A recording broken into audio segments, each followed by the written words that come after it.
कौन थी वो? मैं 8 महीने की प्रेग्नेंट थी और अपनी डिलीवरी के लिए अपने मायके गई थी। माँ ने मुझे फोन पर बताया, घर के पीछे की तरफ जो खाली जमीन थी ना, वहां पर एक नया कमरा बनवा लिया है। इतने सालों के बाद जैसे ही अपने घर में कदम रखा, कुछ अलग सा लगा। माँ, ये घर के पीछे की तरफ नया कमरा बनवाने की क्या जरूरत थी? अरे बेटा, घर के पीछे दूर दूर तक खाली जमीन है। तेरे पापा को कई दिनों से लग रहा था कि यहाँ पर एक कमरा बनवा लेंगे तो ताजा हवा मिल जाया करेगी। अब तो ये सब छोड़ और चल जल्दी से दूध पी ले। माँ, मैं थोड़ी देर में पी लूंगी, आप सो जाओ। मैंने दूध का गिलास उठाकर उस खिड़की में रख दिया। पता नहीं कब आंख लग गई। अचानक से खिड़की के पल्लों के खड़कने की तेज आवाज आई। दूध का गिलास धड़ाम से जमीन पर आ गिरा। जमीन पर गिरते ही दूध का रंग लाल हो चुका था। मैंने खिड़की से झांक कर बाहर देखा। चारों तरफ धूप अंधेरा था। उस अंधेरे की तरफ से कुछ आवाजें आ रही थी, जैसे छोटे बच्चे आपस में खिलखिलाकर मस्ती कर रहे हो।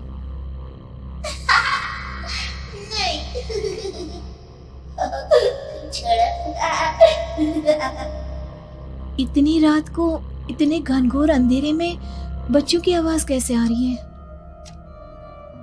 घड़ी में वक्त देखा तो ठीक 12 बजे थे। देखकर मैं सन्न रह गई। बुरी आत्माओं और भूतों की कई कहानियां मैं सुन चुकी थी। वक्त भी कुछ ऐसा ही था। ऊपर से मैं प्रेग्नेंट। सुना था कि ऐसे वक्त में अक्सर बुरी आत्माएं औरतों का पीछा करती हैं। तो क्या मेरे पीछे भी? पसीने से तरबतर बड़ी मुश्किल से, जैसे कांपते हाथों से मैंने उस खिड़की को बंद किया। जल्दी से जल्दी उस कमरे से बाहर निकलकर माँ के पास जाने के बारे में सोचा, लेकिन जैसे ही दरवाजे की तरफ पलटी, लगा कोई साया हवा की स्पीड से दरवाजे के सामने से गुजर गया। मेरे गले में अटक कर रह गई। मैं जोर से चीख कर माँ को बुलाना चाहती थी, लेकिन वो आवाज खुद मेरे कानों तक नहीं पहुंच पा रही थी। तो माँ तक कैसे पहुंचती? खिड़की के पल्ले एक बार फिर तेज हवा के झोंके से धड़ाम करके खुल गया और पूरी ताकत से मैं चीख पड़ी। जानती थी मेरी चीख की आवाज सुनकर कुछ ही सेकंड में माँ वहां पहुंच जाएगी, लेकिन ऐसा कुछ हुआ ही नहीं। मेरा कलेजा डर के मारे फटा जा रहा था। आखिर माँ ने मेरी आवाज क्यों नहीं सुनी? इतनी गहरी नींद में तो माँ कभी नहीं सोती। ठीक पीछे खुली हुई वो खिड़की। मुझ में इतनी ताकत नहीं बची थी कि मैं पलटकर उस तरफ देख भी सकूं।